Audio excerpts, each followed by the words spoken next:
This is StoryRobot. Welcome to r/NuclearRevenge. Our first story of today is, Bully the Fat Guy. How about you take a stroll?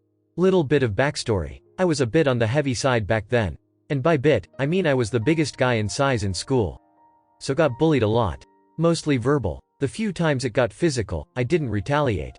So almost everyone knew how much of a softie I am. Which made me a prime target for the whole school. Also, the school was an all-exclusive boys' school. On to the story. I was called a lot of names back then. Chubby, Fatty, Big Lorry. Anything big in size gets associated with my name.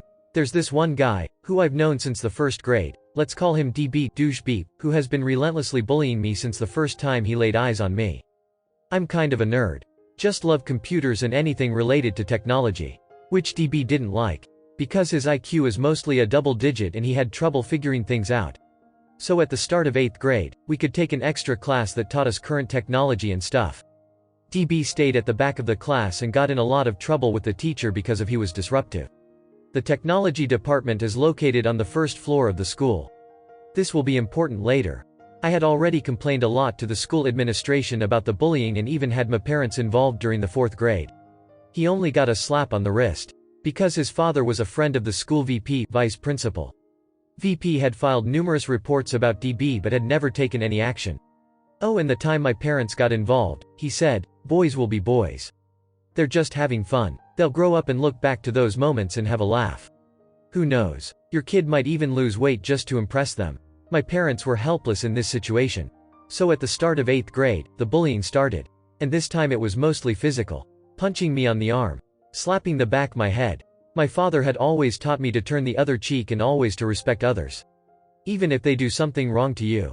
Exactly 1 month after the start of the school year, I went home with a black eye and fingernail scratches on my face. My father couldn't bear it anymore.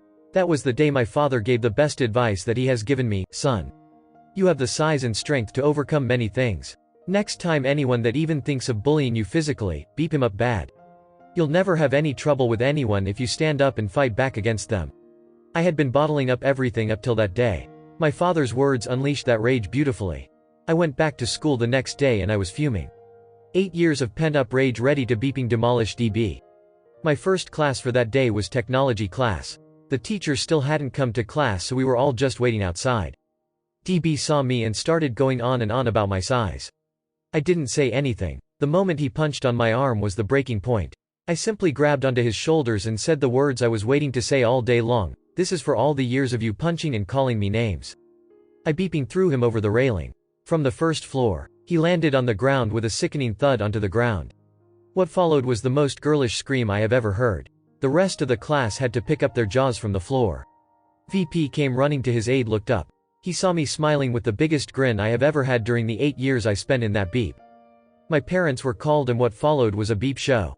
DB his father tried to punch me in the office in front of everyone, principal, vice principal, 4 head teachers of the school and the president of the school board who just happened to be on a visit to the school.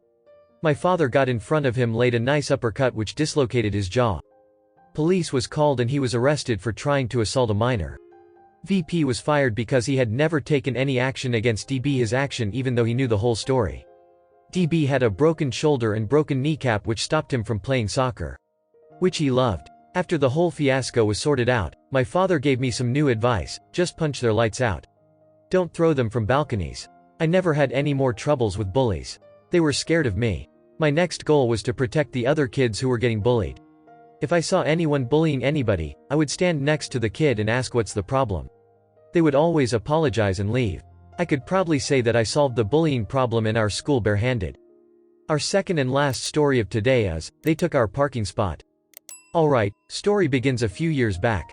My mom and I made most of the important decisions for the house, which only included us and my brother at the time, and my brother can't even do his schoolwork. So he got dragged along for the ride. At the time, we were deciding where to move, as our current place was expensive and beepy, and I hated the school district. I voiced this to my mom, and we immediately left that district for a lower rent place, as my brother didn't like the district any more than I did. And all was well. For like, the first week. And then our neighbors showed up. Only one really needs a name, so I'll refer to him as Roger. And Roger beeped. Our first interaction with him was him parking in our parking space. Something that would become a frequent occurrence for him and his friends to do. This was a pretty big issue because the only other parking we could realistically use was 3 blocks away. So this definitely ruined my mom's day when it happened, and watching her mood get ruined by a dick of a neighbor was never lovely. This added up over time, so I decided to retaliate against them, first, in a small way. At the time, we were still thinking it would stop, so I did something small. I told my friend to park next to our spot and give our neighbors a taste of no parking. This didn't end well. Roger parked his car in and immediately threatened him with physical violence. My friend told him he wasn't local and if he let him out, he'd be on his way. After I told my mom about this, she insisted that this was the last straw. Our landlord wasn't doing beep to preserve our parking and our neighbors were threatening us with physical violence. Well, what the beep are we going to do? I asked my mom. We're going to run the lease up, she replied. And call some friends. And call some friends we did, overtime. Quickly, just because they incited our wrath by taking our parking spot, we did anything and everything we could to ruin Roger's life. Anytime we saw him, we would just smile and wave. He never knew we were behind any of this. My mom contacted one of her friends, who was a sheriff. He mentioned he knew of drugs getting, allegedly, passed around in our neighborhood, but didn't know who was doing it. He told her if we got enough evidence, they could stake out his house to grab more, and eventually, that might lead to roping him in. Busting him with a drug dealer? That'd be sweet. We'd finally have parking back. So we set out to collect any and every piece of evidence we could. Audio of him screaming. Recorded. We'd smell through the walls. Times and locations written down. People parking in our spots. License plates noted down. I set up a camera to automatically record them coming and going, too. We had a thick book of a paper trail on when and what this guy did in his house. About 10 months into this, my mom left me out of the loop. Still not sure why, but as I understand it, my logging of license plates immediately lined up, and we found out Roger was the beephole dealing drugs. Half of the license plates we had noted down had been arrested and searched and drugs were found. The cops were confident now, they had their guy and just needed a bit more evidence on him. This all came to a climax after Elise's long suffering. We had never used our parking spot, had walked 5 minutes away just to get in our god beep car, and had been threatened by and woken up by our neighbor repeatedly. And then, just 4 days before we were to move out, it happened. 6 law enforcement cars swarmed his perimeter. 4 of which were police cars, 2 of which were from Child Protective Services. I saw the door get kicked down, the guy get dragged out in cuffs, along with his wife, and 3 kids removed from the household and driven in the other direction. To this day, nobody except my mom's sheriff friend, who was very grateful, knew of her involvement, and according to him, the guy got quite a few years and won't see those kids again. Thank you for watching. Error. Problem detected. Not enough subscribers. Please subscribe, like and comment.